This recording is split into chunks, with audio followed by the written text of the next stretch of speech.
What's up, YouTubers? Long time no see. Yeah, so basically, I have been quite occupied and quite busy with my own business. In fact, yeah, not just busy with my own business in the business term, but also I have plenty of things and tasks to attend to, and as a result of such, I just have to put many other tasks on hold. I have to prioritize, and even by so doing, I can already feel that I got myself so overwhelmed nowadays. I have to. It's not that I have to look after my grandma, but I have to think about looking after her, or at least I believe I must. I must keep thinking about her pretty much all the time. Though yeah, though she has some other other people such as my aunt, whom I perceive to be my adopted mom. After that long story, but it's not a detailed discussion of such long story of my past. um, does not constitute the main topic of this video, of this filming session. So in this video, I just like to read to read maybe a book or two about personal finance and offshore banking. So so that I can give you guys some ideas, some basic methodologies in general, some basic concepts, especially about about personal finance, about building and securing and growing your wealth, your own empire, or your own kingdom, maybe something small, a principality. And that's why I named my Discord server the Principality of Red Pill Dudes. So for those who feel interested, please feel free to check it out.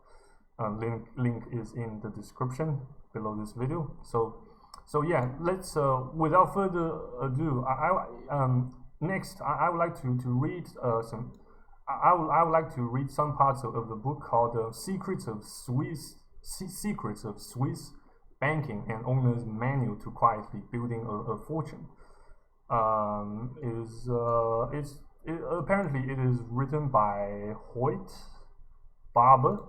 So I'm just gonna read maybe the preface and chapter 1, just to give you guys some basic ideas and give myself some basic ideas. So let's read the preface.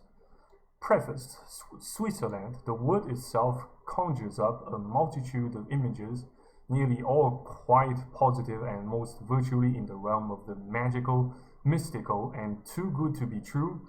And really, is there any other single place on this increasingly sordid planet whose reality is so close to fantasy, and maybe even perfect?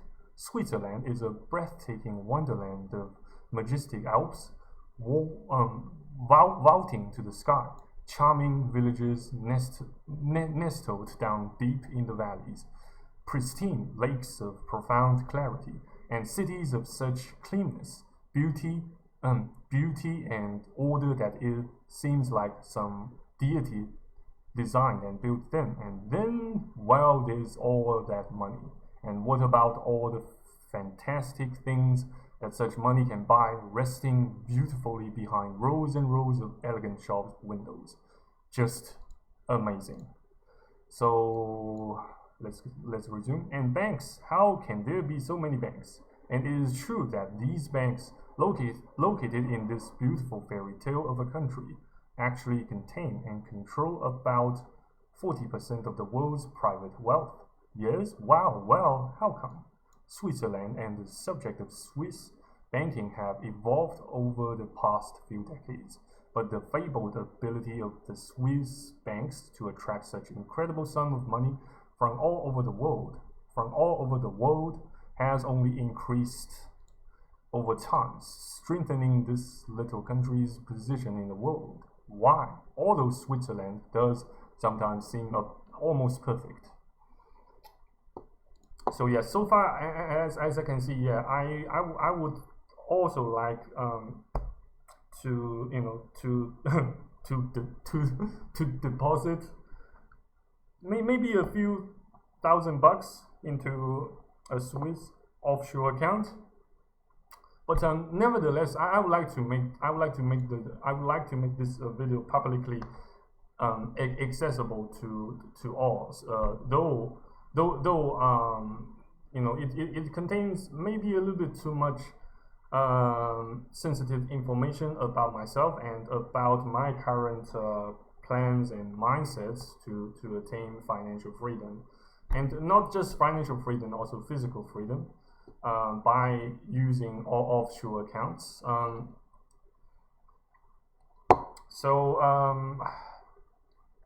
Just like you guys, I would like MGTOWs, and especially young MGTOWs, young in sales, to get familiarized with personal finance, with the notion of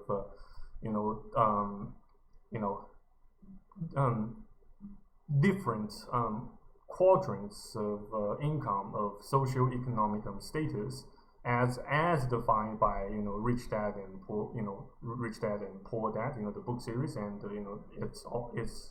its author thereof, your Robert Kiyosaki, or Yogurt Kiyosaki.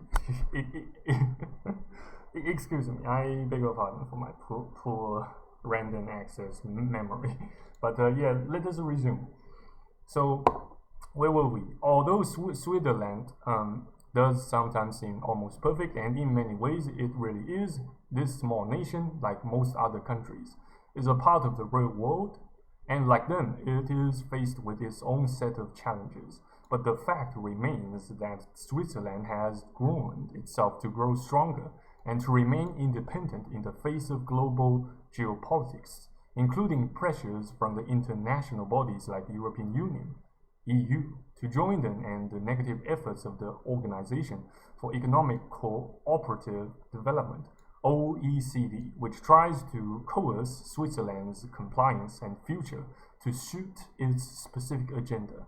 Of course, the United States government would love to see Switzerland abolish its Bank Secrecy Act, or at least compromise it just a little, so that officials could gain access to the activities and affairs in Switzerland of U.S. persons. But alas, the government has been foiled at attempts to break Swiss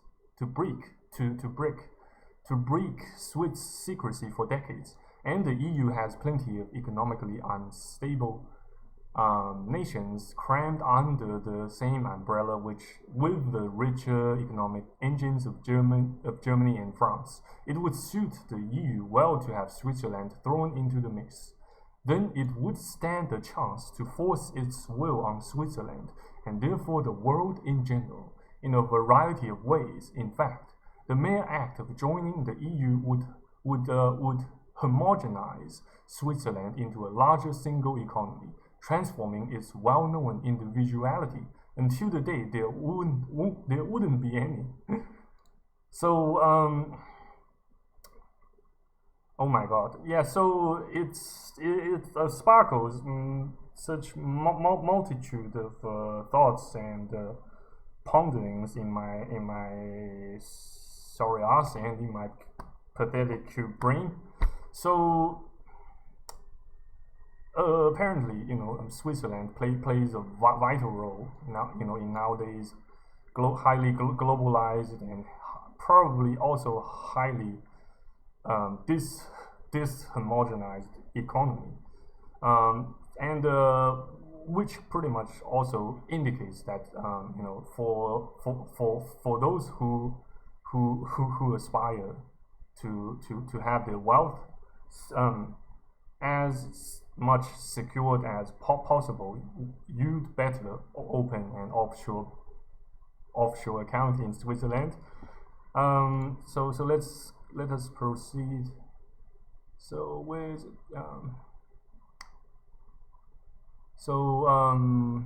In fact, the mere act of joining the EU would homogenize Switzerland into a larger single economy, transforming its well-known individuality until the day there wouldn't be any. Threatened for certain would be the famous bank secrecy and the general discretion in related matters that have contributed over time to Switzerland's profound economic success. The country would be blended into the massive economic bloc known as the EU and would serve to strengthen all the other members at its expense. First, effectively zapping Swiss independence and sovereignty, and second, dissolving the strong Swiss franc in favor of the EU. And when the EU finally does pass a proposed constitution, which could be as early as 2009, all those nations, along with Switzerland, should it join, would be one big happy family. That sounds attractive, doesn't it? Well, maybe not, on closer inspection. And if there's not enough, the OECD, made up of a bunch of former tax collectors from various industrial nations, has its own plans. It has empowered itself to expand its global membership, which now comprises 30 democracies that, in its own words, work together to address what? To address the economic, social, and governance challenges of globalization. So apparently, Switzerland also has her own stance against the global reset, and probably also the one world single government, aka the new world order. Apparently now enhanced and entrenched by the current COVID-19 chide. Yeah. So let us proceed. As well as to exploit opportunities. Exactly what opportunities does the OECD plan to exploit? It isn't stopping with the EU either. There is a global push by the OECD to muscle its way in with sovereign powers to achieve globalization. And what is that? Globalization is a way to increase commerce in countries to get them to be more productive, tax the productive countries to pay for its expansion, close tax loopholes to increase the revenue flow, and impose universal tax laws worldwide. Sound like it may be leading to a one world government. So the following text read, the OECD calls for fairness among nations. The effect will be an expanded global economy so that the taxing bodies of the world can collect more and continue on their mission to increase tax revenues and inflate the economy, both of which result in the involuntary transfer of wealth. That's a form of robbery. At this point, they would likely be very effective and essentially produce what would amount to a global populace of economic slaves. Does that sound fair? Sound economics originate from sound fiscal policies and practices by nations desirous of preserving and fostering their sovereign interests, that together with similarly minded countries operating in concert can give rise to a prosperous global economy. Globalization is not economic salvation. Rather, it is a compromise. It is a compromise by nations and the people of national and individual sovereignty at the hands of the few. a soon-to-be even more powerful elite. Oh my God. So I suppose this text further strengthens the importance of ever learning and ever growing. So yeah, let's resume. Historically, the global economy prospered through sound economic policies and practices from around 1865 to 1914. Even in the face of rising tariffs by competing countries. In 1879, the United States had repegged the dollar to gold. Taxes were nearly non-existent, and the United States, with its newly stabilized dollar, experienced one of its greatest periods of growth in history. We need to revert back to the sound economic principles that have had a history of success, not a glossy sales job on how to relinquish our national and individual sovereignties, in part because we're too lazy to investigate the truth and hold our elected officials accountable to we the people. Well, this book might sound a little biased at first glance, but since I haven't actually finished reading this entire book, oh my God, even the preface is freaking long. Jesus Christ. Yeah, let's finish reading this page. How did Germany and Japan emerge from World War II after their defeats and ravaged economies, both directly and indirectly, backed their overinflated, worthless currencies with a gold standard? Germany did so by pegging their mark to the gold-backed dollar, and Japan expanded global economy so that the taxing bodies of the world can collect more and continue on their mission to increase tax revenues and inflate the economy, both of which result in oops. I think I was repeating myself. Yeah. So how did Germany and Japan emerge from World War II after their defeats and ravaged economies, both directly and indirectly, backed their overinflated, worthless currencies with a gold standard? Germany did so by pegging their mark to the gold-backed dollar, and Japan backed their yen with gold, then lifted price regulations and drastically cut taxes. As we know from history, Germany and Japan went on to become post-war economic powerhouses that spanned decades and eventually gave the United States a run for its money. Okay. A single country can tax and inflate for just so long, as the United States and other countries have been doing for years. Eventually, the ravages of inflation catch up with them. There comes a point when they go too far and hyperinflation can kick in. It may sound ridiculous now, but the way the United States is fiscally and politically mismanaged these days, the prospects are very good that we are facing real trouble, and it promises to get worse in the not so distant future. The telltale signs have been cropping up, along with general indications that we are heading in the wrong direction. But if seeing is believing, that be sure to stick around for the excitement. From the many responses I receive daily from readers of my book Tax Havens Today, American and Canadians particularly,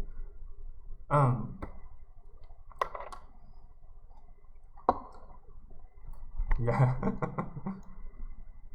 have genuine and immediate concerns about the state of their countries and their own futures.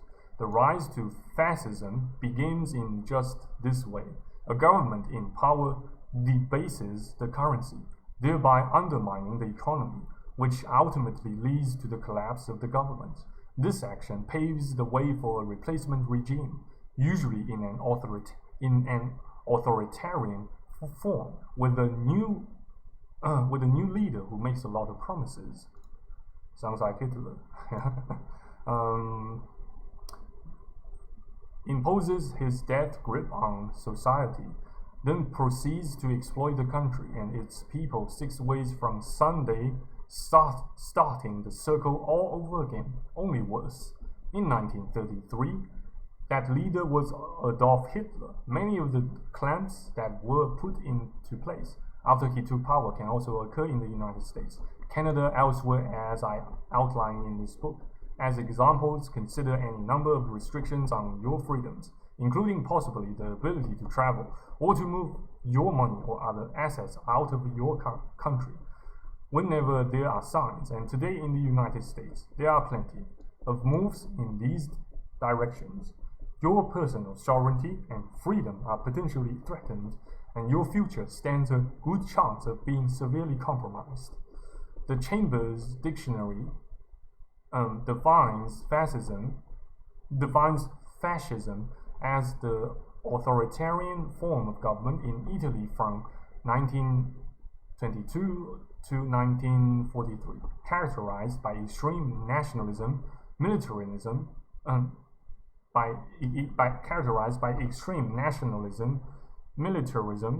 anti-communism, and restrictions on individual freedom. This is an interesting definition. Oh my god. Still have so much to read, yeah. So I hope this book reading session plus a brief analysis video filming session gives you a bit of more ideas on how to prepare for the Great Reset in post-COVID era. So thank you very much for watching and listening. Stay safe, stay put, stay grateful, have faith, and stay tuned. I hope to see you guys next time on YouTube in my videos, if God's still willing. Take care and cheers. Bye bye.